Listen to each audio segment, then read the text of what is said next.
Pro wrestling is nuts. In what other business can you bust your ass for 10 plus years, make it to the big time and then be told, right, you're a ballroom dancer?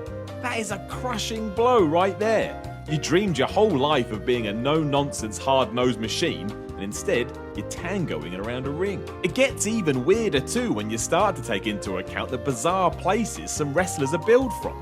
I'm not talking about parts unknown either, which is both iconic and, if I'm honest, pretty cool.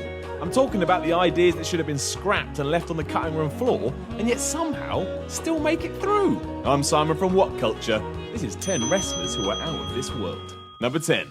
DAMIEN DEMENTO. Now, we'll get onto his name another time completely, but seriously, DAMIEN DEMENTO.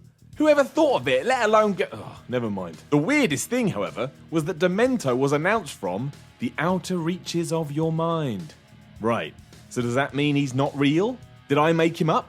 Can other people see him? Doesn't make any sense. Thankfully, we do have WWE.com on hand who one day decided they knew the answer and they'd sum it all up for us. Home to a renowned psychiatric ward, the outer reaches of your mind is located somewhere in the cosmos. The most bizarre superstars are only able to briefly escape its confines.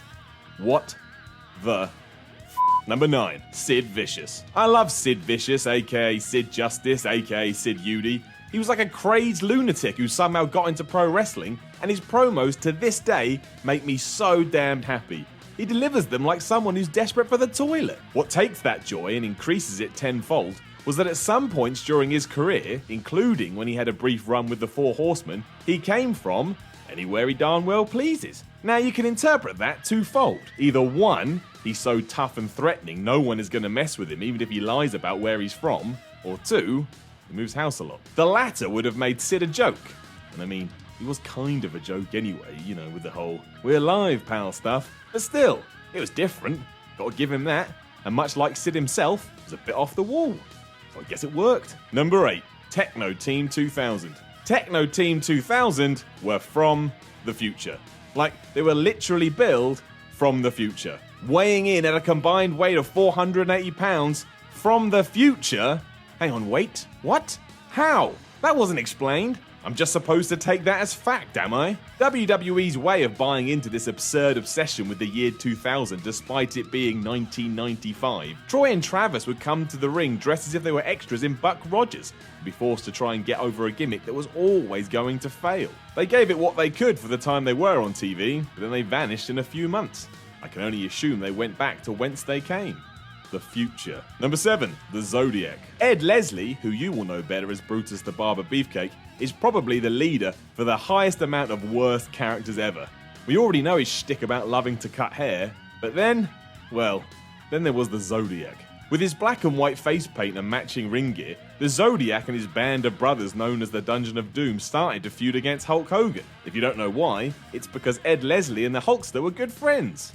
That's how you get ahead in life, kids. Only ever saying yes, no for reasons that were never explained, the Zodiac, apparently, came from the land of Yin and Yang, a place that was based on the Chinese philosophy of shadow and light, hence the colour scheme. Zodes would eventually betray his teammates and join up with Hulk. Why? No one knows. Or why he came from a fake Chinese place. Number 6. Oz. Now, in many ways, Oz's hometown actually makes some sense. Played by the now legendary Kevin Nash, Oz came from the Emerald City. So it was just like the movie. At least there's some logic there. Genuinely one of the worst ideas in history though. It's a credit to Nash that he ever managed to shake it off to find the success he did. Especially as he used to come out in a bright green costume with a white beard that made him look like a homeless Father Christmas. It's always been said that the late great Dusty Rhodes was behind the concept. On this occasion, it was a huge misstep.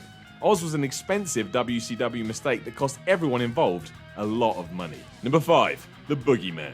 The Boogeyman may have enjoyed saying his name followed by the fact he was coming to get ya.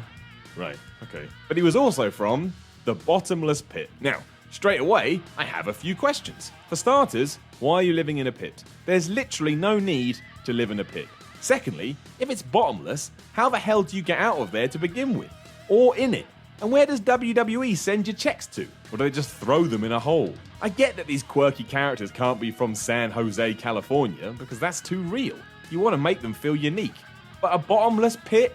That's something a 2-year-old comes up with. Number 4.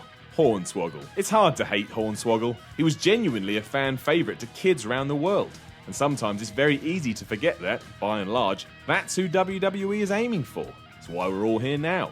We fell in love with the magic during our formative years. Being that he was a leprechaun though, Hornswoggle came from the end of the rainbow, which makes me laugh every time I say it out loud. It's barely words, let alone a place you can imagine someone lives. But given that the character was always firmly tongue-in-cheek, it doesn't come as too much of a surprise. The real shock is when you remember how many times WWE used him to wrap up serious storylines with comedy, which was always terrible and had a constant habit of making us all feel very upset with the world of wrestling.